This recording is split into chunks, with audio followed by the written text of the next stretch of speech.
This is One on One.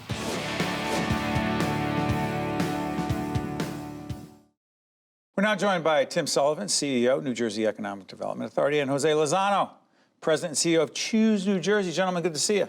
Great seeing you. Thanks so much for having us. As we do this program, it's the beginning of October. Just back from India. India. Describe the trip.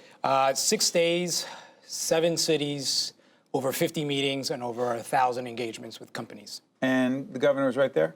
Governor was there with a full supportive delegation. Yeah. Describe the goal of something like this. Well, the goals, I think, were several. It was primarily an economic development mission. New Jersey is one of the biggest recipients of foreign direct investment from Indian companies already, and we want to grow that as much as we can. New Jersey and India have longstanding cultural ties and people-to-people relationships. That is an enormous asset in trying to build a relationship with an economy that's as big and as growing as fast as India. So this was about both short-term, getting some jobs announced right here in New Jersey, but also building a long-term relationship with India. Let's talk about some of these jobs. Yeah. How many are we talking about? Over 1,200 jobs. Okay, Yeah. and Jose, we've known each other a long time. Potential jobs, real jobs, what are we talking about? Real jobs. These are real jobs that CEOs looked at the governor and looked at us and said, we're going to commit to expanding our companies and our footprint in New Jersey. It's a great place that we're doing business there. We're really successful and we're ready to expand. And so they made the commitments, and within 3 companies alone, we over 1,200 jobs. Are there certain types? That's just the immediate jobs. I think Those are long-term, immediate. over the next year, I think the governor and our team collectively believe, we'll probably double or triple that Yep, number I agree. over time. Are there certain types of companies? Yeah, mostly in the IT and the professional services section of the House. Yeah. What makes it interesting, we've had so many conversations with those who have argued, New Jersey's not attractive. It's the business climate. The economics don't work. The taxes are too high. Regulation. And you come back and you tell me about these jobs. By the way, before you even answer, let's just say that Choose New Jersey and the EDA working with us on an innovation series and being very supportive of that. So go ahead. Make the case, because some others see it differently. This is a really, really easy narrative.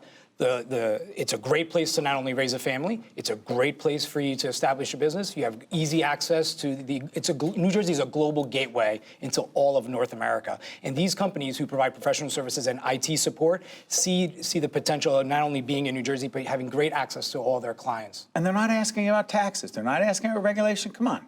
No. The main focus of our conversation was really about talent. What do you mean? Can they get the workforce that they need to fill the jobs that they want to hire for here in New Jersey? How do we rate that way, Tim? Toward the very top of the pack, if not number one. Having the number one public school system in America matters a lot. Having a great network of higher education institutions matters a lot. Having things like the number one concentration of scientists and engineers in our economy anywhere in the world per square mile is an enormously important selling point when you're talking about companies that are in the innovation and sort of talent-driven spaces. We had Regina Gia check our website. She was on recently, and here's what she said, okay? Well, certainly we're talking about, I asked her about what makes the state attractive or not. She said, well, certainly the tax burden. We're at the bottom. You were just talking about the top. By the way, it was, I think, Education Week that selected our public schools as the best in the nation. Number one. But here's what Regina Gia said.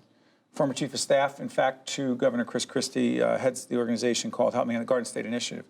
We're at the bottom, close to the bottom, on every list. Cost of running a business, cost of living, property taxes, you name it. So the cost of operating here is falling behind other states.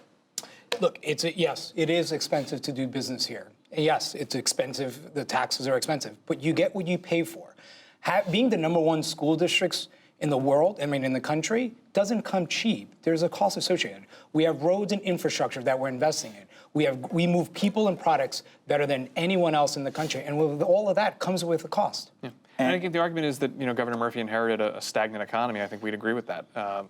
We've got an economic development plan that was released a little more than a year ago that's got a robust series of set of initiatives to grow the economy, particularly the innovation-centric parts of the economy, because we're not seeing fast enough job growth and fast enough wage growth that we'd like to see to really support. You're not satisfied with it? Absolutely not. We got a lot of work to do. We're pleased that unemployment's at a record low. We're pleased that more people are working in New Jersey today than at any point since they've started keeping statistics. That being said, we've got a lot of work to do. So let's do this. It's interesting. The other part of this, I'm fascinated. You talk about these jobs. 1,200 confident? Yeah, about 12. Oh, yeah, very confident. And potentially more. On the lower side. That's on the low side. What role did tax incentives or credits play in that, Mr. Sullivan? Zero.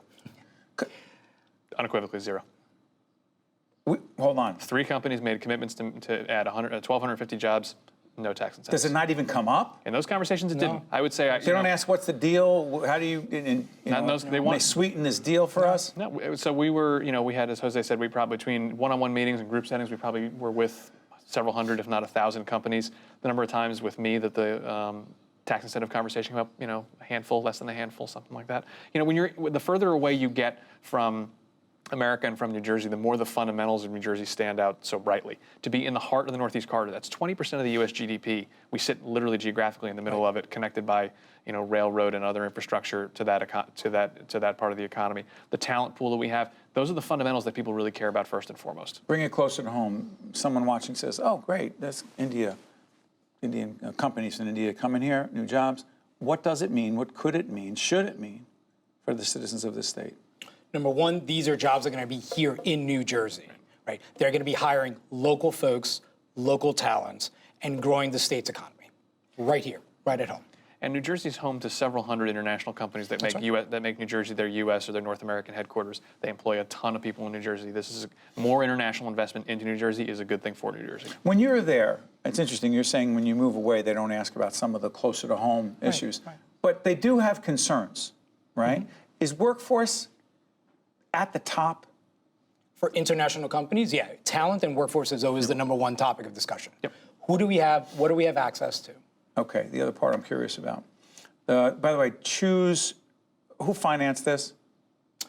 Choose New Jersey is a not-for-profit organization that raised funds, and we supported the mission. But individuals who participated and attended with us on the delegation paid their own way as well. That being said, what role directly did Governor Murphy, and by the way, those of you wondering, we're definitely going to have Governor Murphy on. He will speak for himself, not just about his economic plan and the innovation initiative, which we're very much committed to, but a whole range of other issues. Talk about the governor's role in this. Governor likes to refer to himself as the head of sales for the state, and that was on the head of sales. Head of sales, and that was on full display all throughout India. He was, back to back meetings, either in making the pitch in group settings or in one-on-one sessions with CEOs. He was. I've never seen anything quite like it, to have a chief executive making the case that strongly and with that much energy, meeting after meeting after meeting. And it was really important. These are global decision makers and global business leaders who employ, in some cases, several 100,000 people. Could go anywhere, Tim? Could go anywhere. And they wanted to look the chief executive, they wanted to look the governor in the eye, the person who's responsible for the state's future, and say, what's going on in New Jersey? Tell us what's going on there before we make this big decision. Was the First Lady involved as well? Absolutely. And she too had her own schedule and participated with her own engagements, mostly with universities and colleges, but had an opportunity to talk about engagement, inclusiveness. I'm sorry for interrupting, Jose. In the time we have left, some of the academic institutions that we work with very closely, some of them said that they were on this trip. Yeah, Go ahead. Yeah. We had Rutgers, Princeton, Jersey City University, Rowan, and NJIT. So Why? we have 5. What do they have to do with it? The transatlantic relationships, not only with businesses and companies and other peer universities, sharing research, sharing resources. NJIT is going to be great. NJIT is going to be hosting... New Jersey Institute of Technology around the corner. New Jersey Institute of Technology right here in Newark is going to be hosting about a dozen or so startup companies. Yeah. They are. Yeah. And Steve, follow up on the higher ed end. Yeah, the secret sauce of the innovation economy is partnerships between higher education and the real economy. Having representatives of 5 of our great institutions with us really made that very tangible when we were on this trip. We would say, these are the folks we're working with, and these are the relationships we can introduce you to if you're going to come to New Jersey and expand or build your business. It made a big difference. Having Princeton, the #1 ranked university in America, in New Jersey, what an amazing calling card to go with the #1 school system in America. Jose and Tim, I want to thank you for joining us, providing some perspective. People may have read about this trip to India, but getting a better sense. By the way, I'm sure there's a lot of pre-planning going on. Oh, yeah, it was about a year in the works. Have you recovered yet? Seriously? I'm just starting to get some good sleep right now. Okay. Gentlemen, thank you. One-on-One with Steve Adubato has been a production of the Caucus Educational Corporation. Funding has been provided by Horizon Blue Cross Blue Shield of New Jersey, NJIT, RWJ Barnabas Health, the Northward Center, PSC&G, the Russell Berry Foundation, and by TD Bank. Promotional support provided by NJ.com and by New Jersey Family Magazine and NJFamily.com. Transportation provided by Airbrook Limousine, serving the metropolitan New York, New Jersey area.